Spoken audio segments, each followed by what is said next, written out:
saudara kita yang terbaring di rumah sakit hari ini, sayup-sayup suara azan dari masjid rumah sakit masuk ke telinganya. Dia menonton di televisi acara live salat Jumat, tapi saat itu dia hanya mampu terbujur kaku. Ruhnya masih ada dalam jasad. Anaknya tidak bisa berada di sampingnya karena security tidak mengizinkan keluarga berada di dalam ruang ICU. Dia duduk di dalam. Suara terdengar, azan bersahutan, hayya 'alas salah, mari salat, hayya 'alal falah, mari menuju kemenangan. Dia hanya bisa meneteskan air mata. Kenapa? Kalau dulu dia waktu sehat sempat beribadah, penyesalannya tidak terlalu banyak. Tapi kalau di saat sehat walafiat tak sempat untuk menempelkan kening ke lantai, tak sempat melangkahkan kaki ke rumah Allah, tak sempat mendengarkan khutbah, maka tak ada duka di atas duka. Air mata yang meleleh tak dapat mengembalikan masa lalu. Lan tarji'al ayyamul lati madat, yang lalu tak dapat diulang kembali. Air mata darah menangis. Yang sakit tak akan sembuh, yang mati tak akan hidup. Penyesalan selalu datang di akhir perbuatan. Belum pernah orang menyesal sebelum perbuatan berlalu. Selalu penyesalan di akhir. Di saat itu penyesalan tak lagi bermakna. Apa kata mereka ketika melihat azab Allah? Rabbana, hai Tuhan kami, ya Rabb kami, absarna, mata kami sudah melihat azab, wa sami'na, telinga kami sudah mendengar suara tangisan, teriakan, pekikan di dalam neraka. Farji'na, kembalikan kami lagi ke dunia, na'mal salihah, kami ingin beramal saleh, inna muqinun, kami yakin seyakin-yakinnya. Tapi saat itu penyesalan tak lagi bermakna, karena dunia tak mungkin utuh semula, karena sudah menjadi sunnatullah yang lampau tak akan kembali. Idza sama'un fatarat, langit terbelah, wa idzal kawakibun tasarat, planet-planet bertabrakan, wa idzal biharu fujirat, lautan diledakkan, diletupkan, wa idzal quburu bu'asirat, semua yang dikubur dibangkitkan. Alimat nafsum ma qaddamat wa akharat, disitulah orang baru sadar apa yang dulu pernah aku lakukan. Wa qadimna ila ma'amilu min amalin, semua amal mereka kami tunjukkan, kami datangkan. Ini amalmu, ini infakmu, ini wakafmu, ini sedekahmu, ini salawatmu, ini bacaan Qur'anmu, ini zikirmu. Tersenyum mata melihat amal. Faman ya'mal mithqala dzarratin khairan yarah. Tapi jangan lupa, apakah yang dosa-dosa itu dilupakan begitu saja? Yang buruk pun akan nampak juga.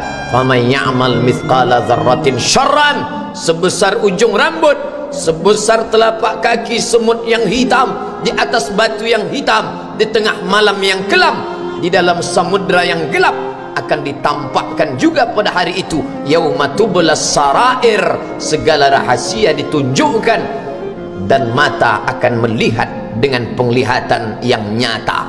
Mulut tidak lagi bisa menjawab. Al-yauma nakhtimu ala afwahihim, hari itu mulut kami kunci, karena mulut itu yang dulu pandai mencari-cari alasan, bersilat lidah, maka hari itu lidah dikunci.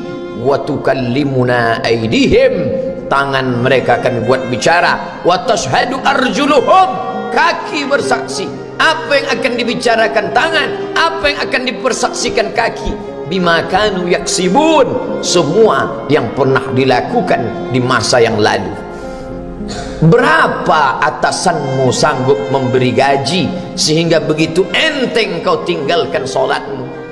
Apa yang dijanjikan istrimu sehingga begitu enteng kau berikan yang haram? Hanya rayuan sesaat, padahal dia pun akan meninggalkanmu sebelum masa tua tiba. Apa yang dijanjikan anak-anakmu? Ayah, kami akan menjagamu di hari tuamu nanti, maka berikan kami yang kami inginkan. Belikan kami rumah yang besar, belikan kami kendaraan yang mewah. Nanti setelah hari tua kami akan menjagamu, kata mereka. Tapi setelah kita tua, dosa-dosa begitu banyak terkumpul, mereka pun meninggalkan kita di panti jompo yang penuh dengan kesunyian, hening, sepi, suara cucu tak terdengar menangis, karena mereka pun malu mengakui kita sebagai orang tua. Suapkanlah yang haram ke mulut mereka, berikanlah yang batil ke dalam perut mereka. Itu hanya akan menjadi azab di dunia sebelum hari kiamat tiba. Ish ma syi'ta, hiduplah sesuka hatimu. Ish ma syi'ta, apa yang mau kau makan, makanlah. Apa yang akan kau bekerjakan, kerjakanlah. Fa innaka mayyit, tapi ingat, kau akan menjadi mayat, kau akan mati. Semua akan diminta pertanggungjawaban di hadapan Allah Subhanahu wa ta'ala. Hari ini orang boleh tertawa, hari ini orang boleh merasa dunia dia yang punya, tapi sampai masanya yang hijau akan berubah menguning, yang kuning akan mati, yang mati akan menjadi debu, yang debu ditiup angin hampa tak bermakna. Lalu apa yang akan dibawa menghadap Allah Subhanahu wa ta'ala? Amal saleh.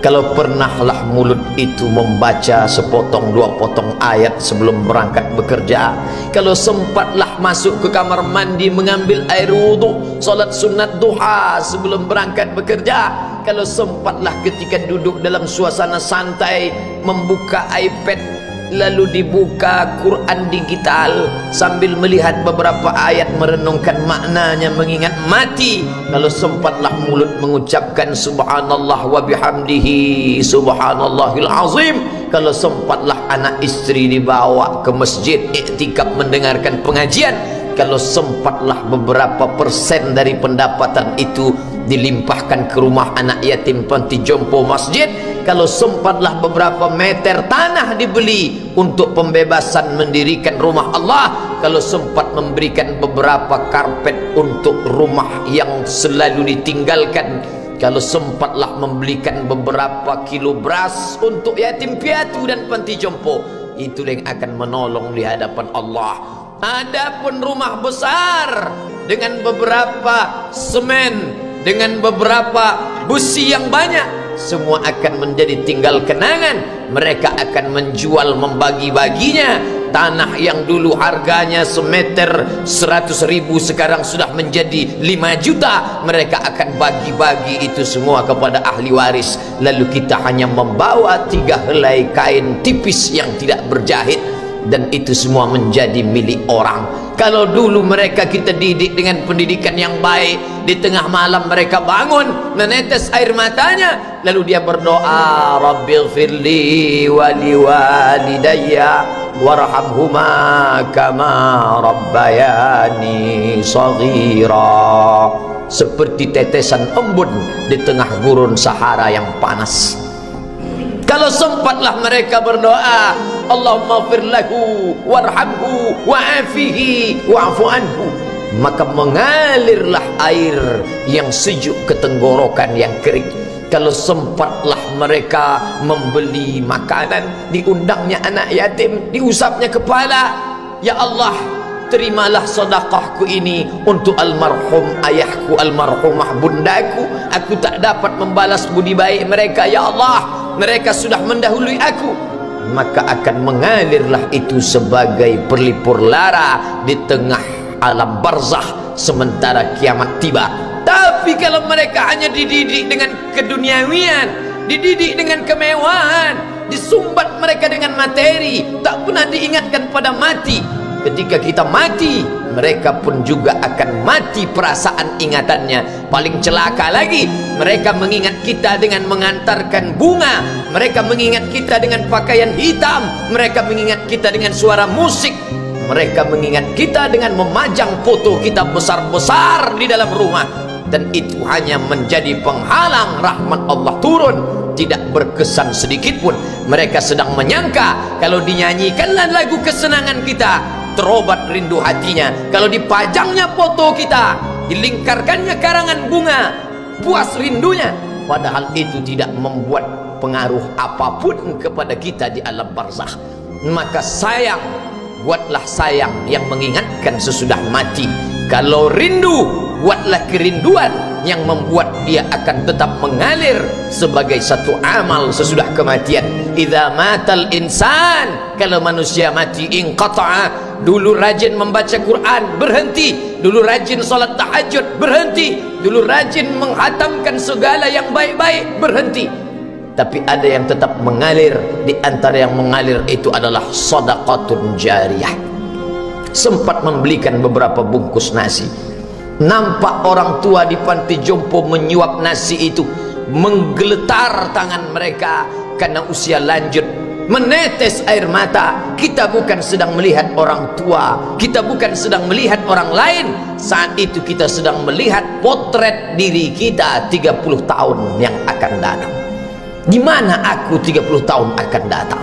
Surga, kenikmatan yang luar biasa, tapi dia tidak akan dimasuki oleh orang yang biasa-biasa.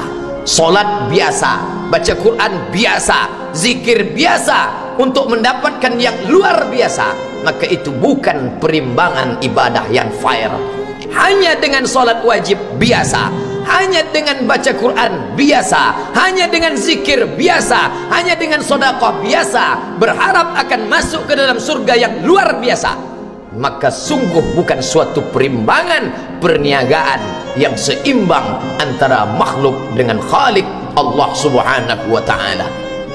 Khutbah Jumat ini kembali mengingat kita, mengajak merenung bersama, kita ini mau kemana, di sini untuk apa, yang kita bawa menghadap Allah itu apa? Apakah nama, jabatan, kebesaran, harta benda ikut menghadap Allah? Tidak, dia akan tinggal menjadi puing-puing kenangan. Yang akan dibawa adalah amal saleh. Makanya kita selalu berdoa selesai wudu, Allahumma ja'alni minat tawabin waj'alni minal mutatahhirin, ditutup dengan waj'alni min ibadikas salihin, karena orang yang soleh lah yang selamat dari kerugian, yang lain rugi. Innal insan, semua manusia la fi khusrin, rugi. Yang kaya rugi, yang punya kuasa rugi, yang ganteng rugi, yang punya anak rugi, yang punya istri rugi. Tapi ada yang beruntung, illallazina amanu, kecuali yang beriman, wa amilus salihati, dan beramal saleh. Itulah orang yang beruntung, karena dia akan hidup dalam kehidupan yang kekal abadi, membawa iman dan amal salehnya. Kalau sampai hari ini masih bersemayam di dalam diri kita, mari kita jaga dan kita berharap kepada Allah husnuzan.